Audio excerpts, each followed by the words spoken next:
Let me tell you the scariest story I've ever heard shared by a comedian.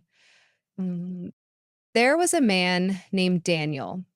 He had a junior colleague, Jack, who was looking for an apartment near their workplace. One day, Jack called Daniel. Hey, senior, I found a great apartment. The rent is super cheap and it's close to the station, so I've decided to move in. Are you sure? If it's that cheap and convenient, doesn't it seem suspicious? The realtor didn't mention anything unusual, so should be fine. This is just an old building. All right, then. At first, Daniel didn't think much of it. The next day, Jack approached Daniel again.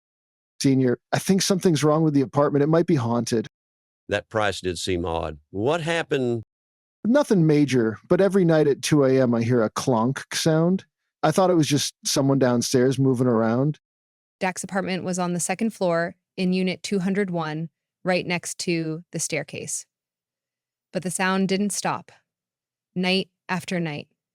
Jack didn't seem too bothered, but Daniel felt uneasy and decided to ask the realtor about the apartment.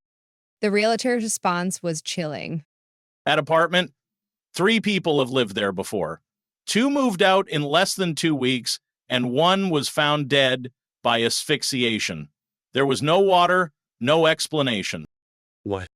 We don't know. The rent is cheap, but no one stays there for long. Daniel debated whether to tell Jack, but ultimately decided not to. Jack won't leave until something happens to him, Daniel thought. 10 days after moving in, Jack told Daniel. I figured it out. The clunk sound, it's someone walking up the stairs. Every night it gets closer to my room. Right then, Daniel got a call from the realtor. I investigated more. That apartment, the staircase has 13 steps, not the usual 14. Places with 13 steps often have bad things happen. Daniel thought to himself. The sound moving up 1 step each night, the tenants leaving quickly, the deaths. The previous tenants must have fled before it reached their door. But when he tried to warn Jack, he brushed it off. I'm fine. Nothing's happened to me yet. 2 days later, on the 13th night, Jack called Daniel at 7 a.m. Senor, I'm terrified. I can hear so many people going up and down the stairs. I want to move out.